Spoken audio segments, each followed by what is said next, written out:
Good morning and good day. Based on our research and the survey conducted via Google Form, the main issue that we found is ineffective discussion session. In our previous PAL session, we used the breakout room in Google Meet as our main platform. There were 4 to 5 PAL leaders in each breakout room. Each PAL leader explained the topic chosen by using slide presentation. PAL leader also explained one example for each subtopic. During the session, instead of focusing on one subtopic, we choose to discuss the bigger topic which contains 5 other subtopics. After doing some survey and observation, we found out that the previous session was not that effective. The first reason why this main issue is occur is the lack of communication.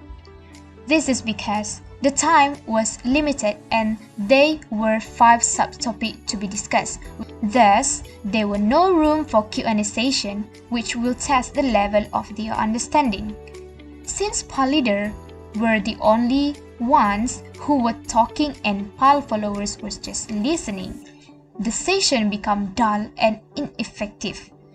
Even though PAL leaders keep asking whether they understand the topic explained or not, it doesn't really define their understanding.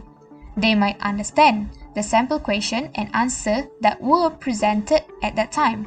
However, some of them were not able to apply the knowledge on other questions, which means the session failed to help them to improve their understanding.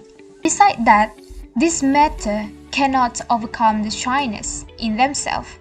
This kind of session actually helps students to be brave enough to ask questions or do some communication with other people, either via online or face-to-face.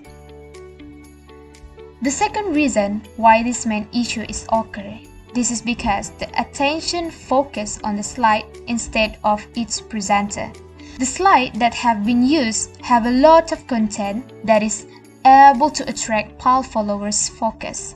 For example, the particular slide has a long idea which is not simplified before the session begins.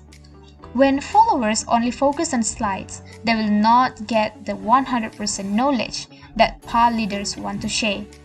This will totally waste their energy and time for explaining the part that is already shown and read by followers at the slides.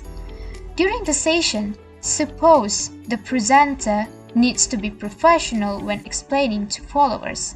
For example, put only keywords on the slide and then PAL leaders should explain it using their own words but not out of the theory. This is because reading the slide is totally the wrong way to discuss among PAL followers. Presenters sometimes will be robotics. It will be boring and once again this session will be not effective.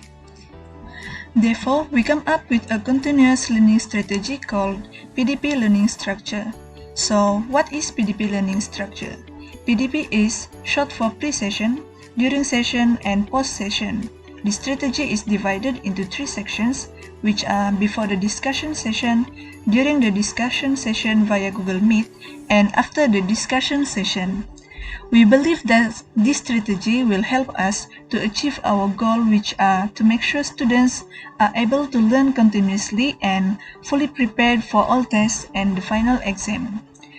So during the pre-session, we will do a speed quiz via Telegram poll to know their current knowledge about a certain topic. This will help PAL leaders to come up with new ideas on what to discuss during the discussion session and how the session will be conducted. Meanwhile, during the discussion session, we will mainly focus on Q&A session. Instead of presenting one simple answer for each subtopic, both PAL leader and PAL follower should do the questions together. Of course, before discussing some questions, each PAL leader will explain about the topic first. PAL leader are encouraged to ask the PAL follower any related questions. By doing so, the session will be more lively as there's a mutual interaction between PAL follower and PAL leader. Both sides will be more enthusiastic to learn. The learning process will be more effective. And to add up, Q&A sessions are more effective to test their understanding instead of asking them whether they understand or not. This will also help both PAL follower and PAL leader to acknowledge the limit of their current understanding about the topic. Knowing that, this will help both sides to come up with new strategies to improve their understanding. It also helps the PAL follower to narrow down the topic they want to focus on. Besides that, Q&A sessions would also indirectly help to boost their confidence and overcome this shyness in asking.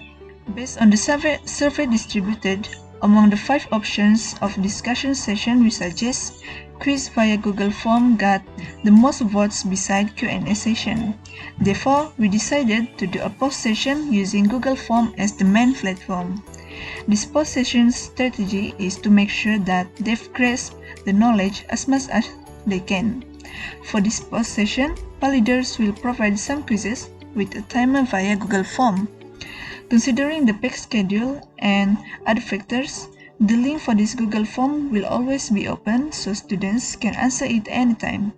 In this Google Form, beside past year questions, we will also attach some simple notes or summary for each subtopics, for them to do a quick revision before answering the questions. We choose to use past year questions to help students familiarize themselves with the questions pattern during PSPM, and the timer set for each question is to train students to think faster. With this PDP learning structure strategy, students will be able to acknowledge their weaknesses and improve that part, overcome their shyness, learn continuously, and most important is they can fully prepare for the final exam. So that is from us. Thank you.